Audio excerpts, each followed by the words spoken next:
I now have the very unenviable task of actually talking about the evidence base for surgery or radiotherapy.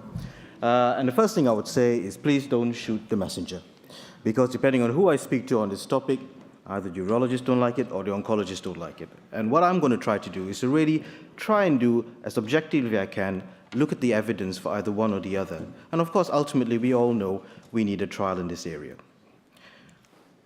So just to start off with the basics, obviously we all know what low-risk prostate cancer is, or at least we are told what low-risk prostate cancer, intermediate and high-risk prostate cancer is. These are the NICE guidelines on which our current management is based. The new NICE guidelines have this coming out, and basically high-risk localized prostate cancer, offer radical prostatectomy or radiotherapy, or high-dose rate brachytherapy and EBRT. I won't be talking much about high-dose rate brachytherapy and EBRT, except that my understanding is the outcomes seem to be pretty similar to the radiotherapy with hormones at the moment. But the NICE criteria are not the only criteria out there. And in fact, there are actually a number of these stratification systems, but broadly falling in the same categories. The NCCN criteria are more interesting because they actually sub-stratify, and they talk about a not very high risk and a very high risk category, which to my mind is either less worrying or more worrying depending on where you sit on. So what is the prevalence of high-risk prostate cancer? Well, it's not inconsiderable. In fact, it's pretty significant. The American data sets like CAPTURE and SEER, you can see that up to 26% of men will have high-risk disease who get all sorts of treatments. This large study by Abdullah, 404,000 men, 30 to 33% high-risk disease, though interestingly, he didn't actually include T3 in that particular study. If we look at the treatment cohorts, so the surgical cohorts and the radiotherapy cohorts, well, in general, we find that the radiotherapy series and surgical series in the States and the UK talk about 17%, 10 to 13%, 17 to 19% of men getting surgery or radiotherapy with high-risk disease at the outset. We looked at some of the data in our own center because I was particularly interested in the risk profiles of what we see through our PDC clinics. So this study we did across 2 centers in East Anglia, and the bottom line is that when we classified the localized cancers, we actually found that 39% of all the men who presented to us had high-risk disease, and in the so-called screening or younger age group, 22% of men would be classified as high-risk disease, so 1 in 5. We then went on to look at the East Anglia data in general over 10 years to try to identify whether or not those patterns had actually changed, gotten better, gotten worse. And in fact, while we found incidence of cancers rising and metastatic rates proportionally falling down, we actually found that the incidence of so-called intermediate and high-risk cancers were actually rising, and intermediate in particular quite exponentially. And paradoxically, the low-risk cancers were starting to bottom out. And in fact, this was a statistically significant drop. But what you can see is that high-risk cancer continues to be a very significant proportion.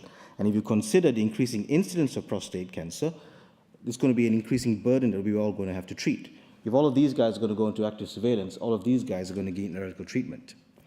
If you look at the age distribution, perhaps not surprising, but rather interesting, is that high-risk cancer is more prevalent the older you get. Now, that's probably intuitive. But even amongst the younger cohort of men, 50 to 59 actually, then the rate is actually going up year on year. And it's this group of men and the 60 to 65s which are particularly interesting in terms of which treatment you should offer. Now, of course, the basics are that we know that high-risk localized prostate cancer is the one that's going to get you. We are all aware of the Albertson data from many years ago, and this is actually data published this year from Sweden. And they looked, very interestingly, at the long-term outcomes in non-curatively treated men in 76,000 patients. And they produced these graphs, which we are all familiar looking at. But the bottom line is, once you get to metastatic disease, then clearly your risk of dying of prostate cancer is very large. But once you look at localized prostate cancer, this is all ages. This is 65 or less, 65 to 75, and greater than 75. These orange bits become particularly relevant in this particular age group here, in the younger men, and for the high-risk group, continue to be relevant up till the age over 75 group. So if you don't treat prostate cancer, or rather non-curatively treat them, your chance of dying of prostate cancer is clearly going to be in the high-risk cohorts, and much less so in the other groups. So this is data that we have all seen before, but certainly contemporary data showing that these trends are still true. Now, what about which treatment you should give, which is really what it's all about? Well, this is a statement from the US Department of Health and Human Services in 2008. Well, no one therapy can be considered preferred. So I don't know about a gold standard yet, but that's what the Americans are saying, and we love to follow the American statements. But they do recognize that men with high-grade prostate cancer had a high probability of dying. We know this. And based on limited non-randomized trial data, disease-specific survival appeared to be comparable. Now, of course, their definition of risk was a PSA of greater than 10. And of course, there are nuances to this. So what is the evidence? Well, we've already heard about external beam radiotherapy, and I won't talk too much about it. The outcomes are actually, unfortunately for urologists, they're actually quite good. And we have to be honest about this. The cancer-specific survivals are in the 80s to 90%, depending on which studies you look at. Early study by D'Amico looking at progression-free survival at 5 years of 82%. The Whitmark study we heard about earlier on, 10-year cancer-specific survival of 88%. Bola study, high-grade T3, T4, 10-year cancer-specific survival of 89%, and really replicated in a number of different studies. We also know now that neoadjuvant hormones plus adjuvant hormones adds benefit, and radiotherapy for high-risk disease is, by definition, with hormone therapy. So, in many ways, prostatectomy is the contender to this.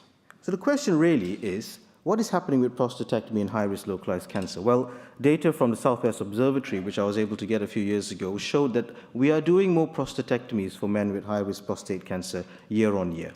So certainly, that trend is in the UK and is happening. And what are the survival rates? Well, again, they're actually pretty good. None of this is randomized data, and this is surgical series. If you look at the data from Spahn et al. From the MPACT study, 78 months, overall survival of 82%. A study by Kuparis of 299 men, they actually had a 99% disease-specific survival at 4.7 years. Michael Zalewski is actually a clinical oncologist and published this paper, which would suggest that surgery was better than radiotherapy in terms of cancer-specific survival and metastasis-free survival. And so it goes on, really, that we can certainly demonstrate that surgery does have good outcomes from surgery for high-risk men. But the devil is in the detail.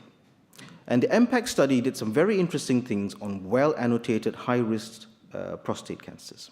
So again, from that Spahn study, they actually asked the question, what happens if you have more than one high-risk factor? And they were able to show quite nicely that in the presence of more than one high-risk factor, and certainly the more high-risk factors you added on, your outcomes started to get worse. So high-risk prostate cancer, although we all know the definitions, is actually a pretty heterogeneous beast. And once you start adding in other factors, it actually has an impact on survival. This is a paper by Briganti last year, again looking at the MPACT cohort of 3,800 men. And what they did was ask the very practical questions that we are faced when talking to men. What's the influence of comorbidity on the outcomes? What is the influence of age on outcomes? What is the influence of these number of risk factors on outcomes? And again, orange is death from prostate cancer, and blue is death from other or all causes.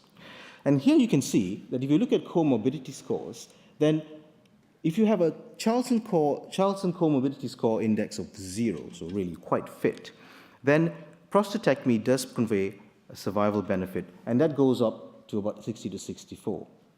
But if you start to get a comorbidity, then that competing risk starts to get much less clear. And clearly, the older you get, the benefit of a prostatectomy starts to diminish significantly. You then overlay the number of risk factors into this, and you get this set of graphs down here. And again, Charlson score indexes of 1 or very fit men, age less than 59, 60 to 69, age greater than 70. And quite clearly, if you were saying to yourself, am I going to provide a cancer-specific mortality benefit to a patient with high-risk disease, you're talking about the men here and here. So number of risk factors becomes better. But clearly, once you get even above the age of 60 to 69, then the benefits become actually pretty mixed. Now, of course, age is just a surrogate for life expectancy. And it may well be that this should actually be life expectancy rather than absolute age. But these kind of data, I think, needs to be something we consider when counseling men regarding the benefits of surgery. Now, I'm not aware of radiotherapy data which has looked at stratification of this nature. Now, if it's out there, it would be great to look at. But I don't think that's been done. And one thing we are very good at in surgical cohorts is actually assessing these risk-competing factors.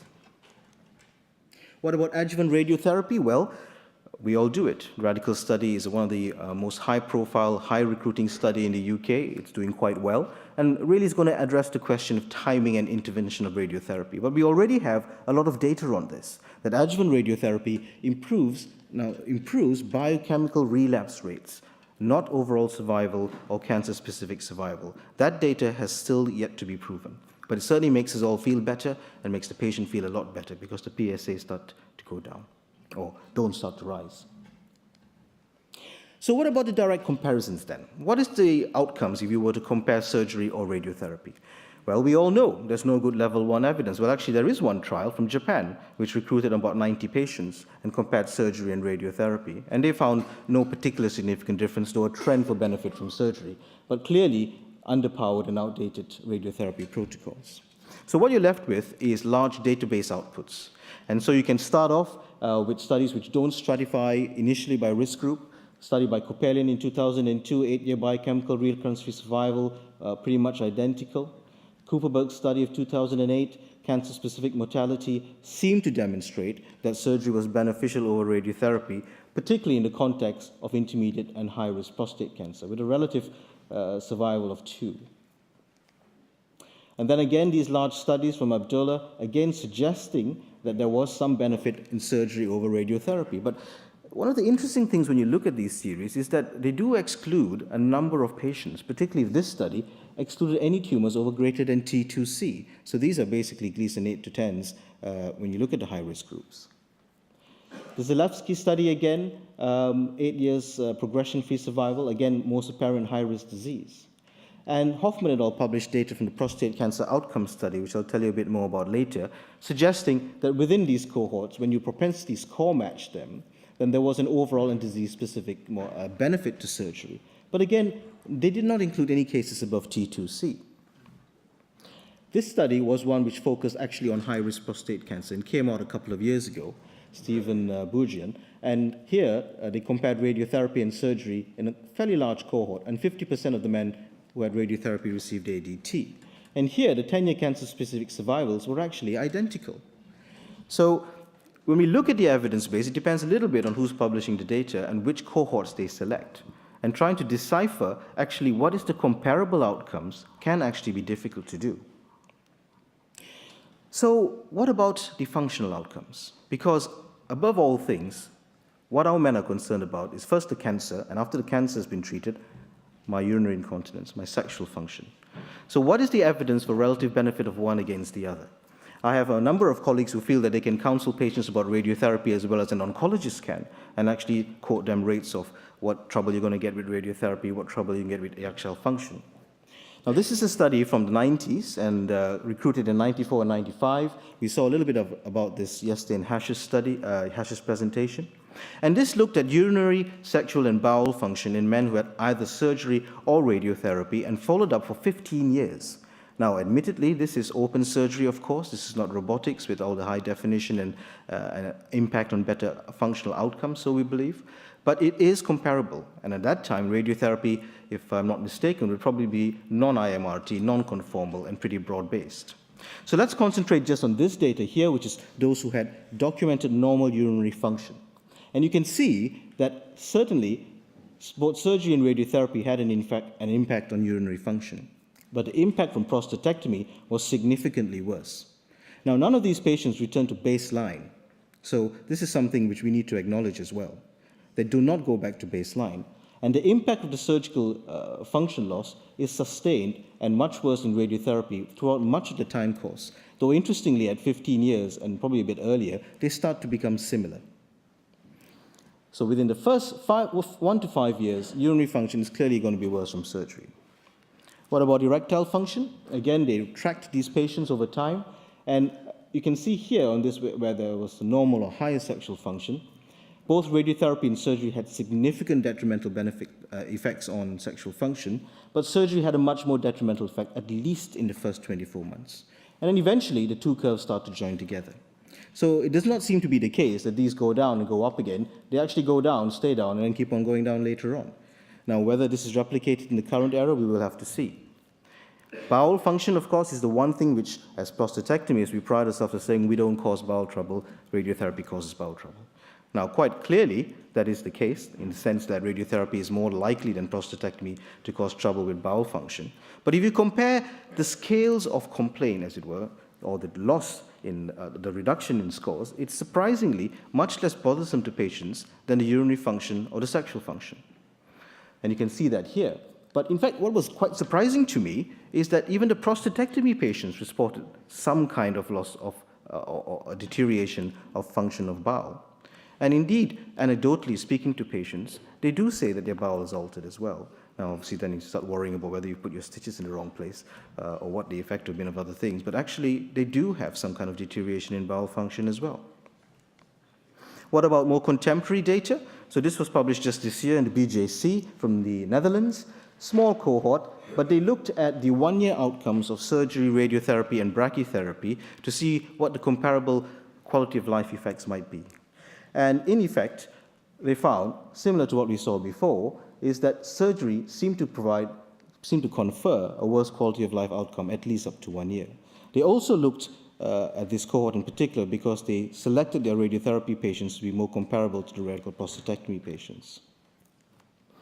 This study was a decision analysis done just this year, where what they did was a Markov model, which I don't know, I can't explain, but very sophisticated, I'm sure, and looked at cohorts from different radiotherapy and surgical studies. And they modeled the QOLs, or the quality-adjusted life advantages of one versus the other. And for men with high-risk prostate cancer, their conclusion was radiotherapy and hormones was superior to surgery and radiotherapy. However, in the younger men, tri-modality treatment with surgery, radiotherapy, and hormones actually led to superior outcomes in younger men. So the quality of life issue, I think, is one that is integral to considering the outcomes of surgery or radiotherapy. And why is it important? It's because we have to acknowledge that actually we are pretty good at treating high-risk prostate cancer in general. If you look at cancer-specific mortality rates from a number of different series, then most men don't die at 10 years from cancer. Certainly what we don't know is what their morbidity is going to be from one versus the other, and that data is not so well documented. So we asked the question, surgery or radiotherapy for high-risk prostate cancer? Well, what can we say? Well, we can say that high-risk prostate cancer is the best evidence base for competing risk-benefit from radical treatment, but we recognize that high-risk cancer is a heterogeneous disease, and that radical therapy is less likely to be efficacious if you have more than one high-risk factor at a time. We now know that the standard for radiotherapy is with long-term hormone therapy, and for surgery, it's with selective radiotherapy as required. And so far, the evidence and data seem to suggest that the benefit of surgery is most apparent for younger men with high-risk disease and few comorbidities. So what are the unknowns, the gray areas? Surgery may be more effective than radiotherapy for progression-free and prostate cancer-specific survival, but these have all been in retrospective, non-randomized controlled studies. Personally, I believe that surgery provides the best local control, but probably it may be associated with worse functional outcomes, at least in the first 1 to 5 years. And the balance for patients to answer is to address is whether that's going to be a good enough trade-off for one treatment versus the other. And of course, very little level 1 evidence to help advise patients on the best first option. So this is the patient choice and our clinical conundrum, and we basically leave the patients with it. I've got 17 minutes, Tim, thanks. I've got a timer running. We've got radical radiotherapy with neoadjuvant hormones on one end, radical prostatectomy on the other, and quality of life, clinical outcomes, risk of death, benefits of control, and of course the equipoise of how to counsel these patients. So if we ask clinicians what they will do, so this is a survey we published a couple of years ago. Certainly, if you ask urologists and oncologists regarding what they consider to be the best treatment, or whether there's uncertainty, then almost all of them will agree that that's the case. If you then ask them, which is the best treatment that you consider would be optimal for patients? Well, in general, the oncologists, if you ask them whether they think the treatments are equally effective, then you get a very nice split of yes, no, and don't know. If you ask the oncologist what they think is the best treatment, they're going to say radiotherapy. If you ask the urologist, by and large, they'll say surgery. But if you ask them about the men who's 60 or younger, then you get a much more equitable comparison between them. So clearly, even though there are vested interests in terms of what they think is the best treatment, when it comes to the younger men, that certainty is not so clear. The optimal trial is a trial we're trying to get funded in the UK to do a comparison, and there are many people who say it'll never happen, and I've been told that many times. The HTA are considering a feasibility for this study, And of course, the number of objections and naysayers is pretty significant. So if we are never able to do a trial as we would like to do, the question is, how do we improve the high-risk clinical outcomes? Well, clearly, if we have better pre-therapy staging, intraoperative imaging, and could we substratify patients a little better for organ confined versus non-organ confined? And more importantly, can we use some of our great science and biomarkers to help patients select what treatment they should have? There was a very interesting talk yesterday on BRCA being able to differentiate outcomes in radiotherapy but not in surgery, and maybe that might be a way for us to select our patients. But we have to bear in mind that cancer-specific mortality may not be the outcome we look for because they are pretty good already. And it should be other things, including progression, metastasis, need for ADT, local symptoms, and maybe treatment morbidity, which are going to be the important differentiators. Thank you very much.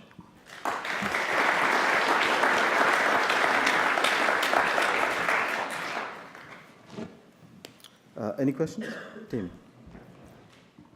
Thanks, Vincent. That was a really good talk. I think the question with young patients with locally advanced prostate cancer, you've shown there lots of data showing at 10 years, that we can't tell the difference between radiotherapy and surgery. But for those patients, the really important thing now is not the first decade, it's the second decade and beyond. And that's where we really don't have the data. Because if you're 55 and you've got locally advanced prostate cancer, and you're looking at the options and they say, well, at 10 years, yeah, it's whether you have this, that, there. And he's going, well, what about the next 10 years or even the 10 years after that? And that's, I think, where we may find quite big differences, but that's where we need some more evidence. I agree, and clearly we just do not have that data going out that far out, actually. But again, it comes down to the very interesting conundrum that actually for the younger patient, our choices are now dictated by what we think might be better for them rather than the whole spectrum of high-risk disease. And it may well be we reach a stage that we say after a certain age, then the benefits of surgery, even for high-risk cancer, is so equivocal that we wouldn't go for that.